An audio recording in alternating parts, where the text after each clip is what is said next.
Buenas, mi nombre es Héctor David Barral, soy estudiante de la Universidad de San Carlos y hoy vamos a ver problemas de campos vectoriales. Con respecto al área de cálculo 3, vamos a ver nuestro primer problema de campos vectoriales, pero antes la tabla de contenidos es la siguiente: problemas de dificultad baja y problemas de dificultad media y alta. Primero nos vamos con los problemas de dificultad baja. Problema número 1 dice lo siguiente: dibuja el campo vectorial sobre R3 dado por la función de tres variables y j unitario. La solución: es fácil notar que todos los vectores son verticales y paralelos al eje y, es obvio, ¿no? Alejándose siempre del plano xz, puesto que en su dirección está dada por el signo del valor de y. Asimismo, su módulo es creciente a medida que y aumenta el valor absoluto, haciendo que las flechas de los vectores sean más grandes. Es obvio, ¿no? Porque la función solo tiene y de las tres variables. Entonces, si x vale 0, ¿va a afectar algo eso en y? No. Si z es 0, ¿va a afectar algo en y? No. Es obvio que la función depende de y. Podemos dibujar la gráfica muy fácilmente de la siguiente manera. Notamos que este campo vectorial se anula siempre que la coordenada y sea 0, obviamente no. Porque si la coordenada y es 0, todos los demás son 0, ¿no? Y algo que nos puede ayudar a, a ver más o menos cómo va ese campo vectorial es una tablita. Y la tablita podemos darle valor a los puntos y nos damos cuenta que solo va a depender de y, ¿no?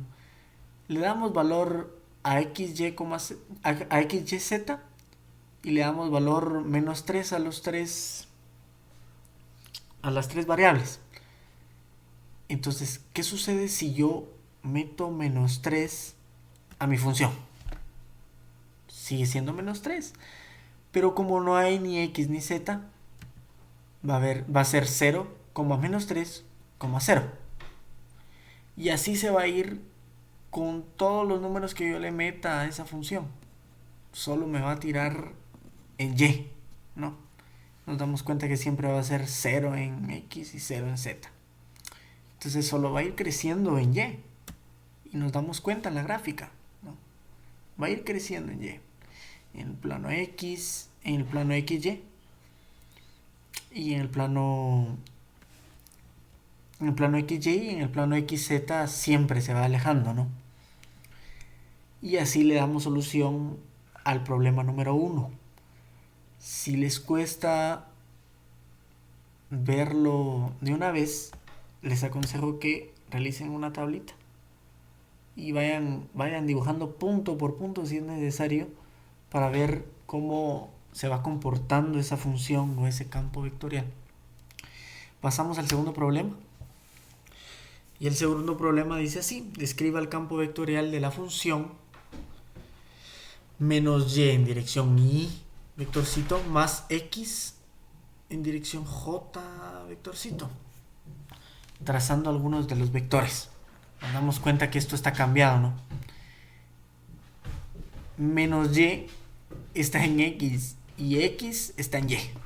Entonces nos tenemos que dar cuenta de eso al principio del problema. Y vamos a ver la solución. Siempre para este tipo de soluciones vamos a utilizar el módulo también, ¿no? Nos damos cuenta que el módulo es la raíz cuadrada de la suma de los cuadrados de la función, ¿no? Y nos damos cuenta que en esta función, si pasamos la raíz cuadrada del otro lado, entonces nos damos cuenta que el módulo al cuadrado es y cuadrado más x cuadrado, pero también x cuadrado más y cuadrado, es lo mismo. ¿Y eso qué es? X cuadrado más y cuadrado es igual a r cuadrado, o el módulo al cuadrado. ¿A qué se parece eso? A una función de un círculo, ¿no? Y entonces eso nos da una gran pista. Aquí dice, donde R denota el vector posición x, y del punto de coordenadas x, y. Pero eso nos da una gran pista. Anteriormente nos damos cuenta que el módulo es un círculo, ¿no? Es un círculo, el módulo de ese vector es un círculo. Como les decía, podemos ver circunferencias centradas en el origen donde el campo tiene el mismo módulo. Es obvio, ¿no? En el origen el campo tiene el mismo módulo. Es obvio. En 0,0,0. El cual crece a medida que el radio de la circunferencia aumenta, obviamente. Otra manera fácil de ver esto es hacer otra tabla. Otra tabla de la función. Ejemplo, como la función es de dos variables, si pongo 1,0 en la función, x vale 1 y y vale 0. Entonces nos da una posición en y. Entonces si lo metemos nos da 0 en x y 1 en y. Y nos vamos así, 2,2. ¿Qué pasa si metemos 2,2? Nos da menos 2,2. Y así se nos va llenando la cantidad de puntos tal que nos va a ir graficando circunferencias. Como que si fueran circunferencias. Si vamos puntito por puntito nos va graficando como que si fueran circunferencias, ¿no?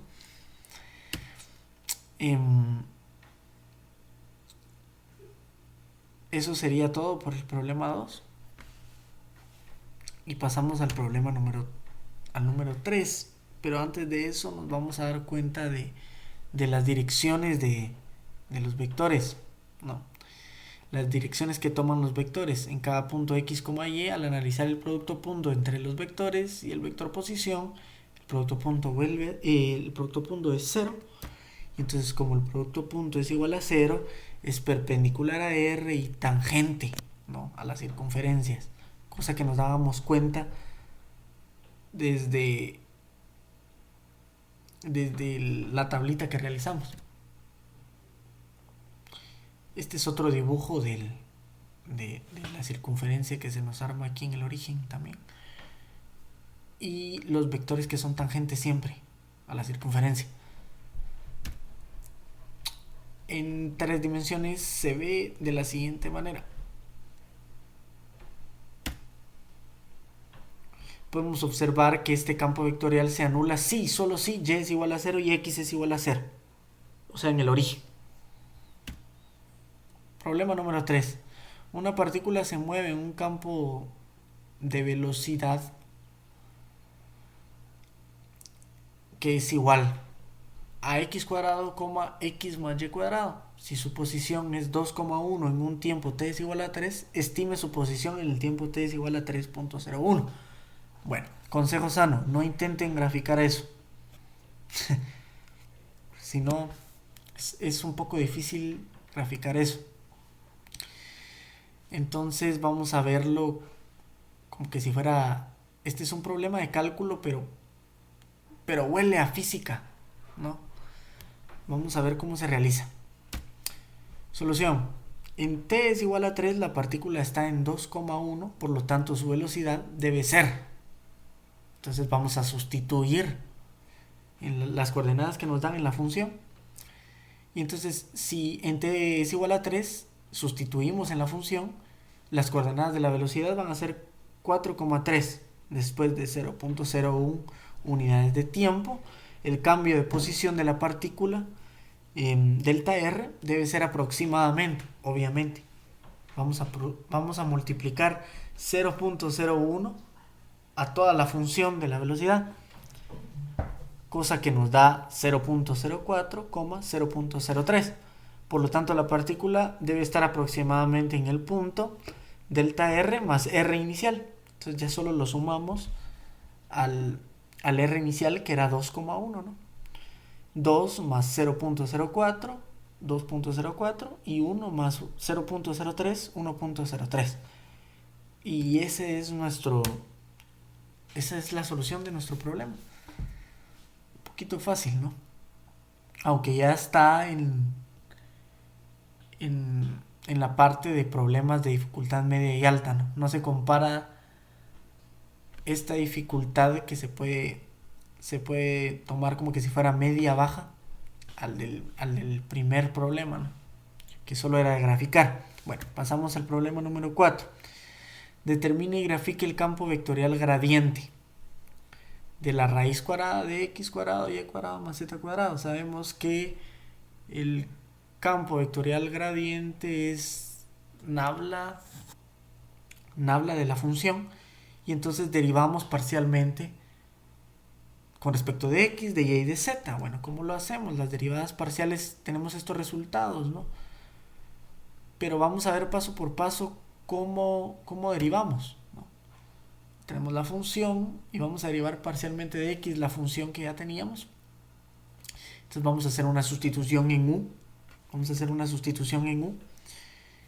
Y vamos a derivar normalmente como que si fuera con respecto de x, ¿no? La derivada de x cuadrado es 2x de dx y la derivada de u es de u. Despejamos de x para sustituir, obviamente. Y ahora realizamos la sustitución en la función, ¿no? ¿Quién es u? Bueno, u es raíz cuadrada de x cuadrado más y cuadrado más z cuadrado. Lo vamos a tomar como que si fueran derivadas, ¿no?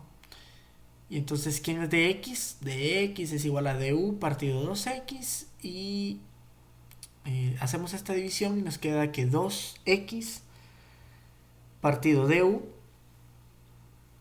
de la derivada de u a la 1 medio, ¿no?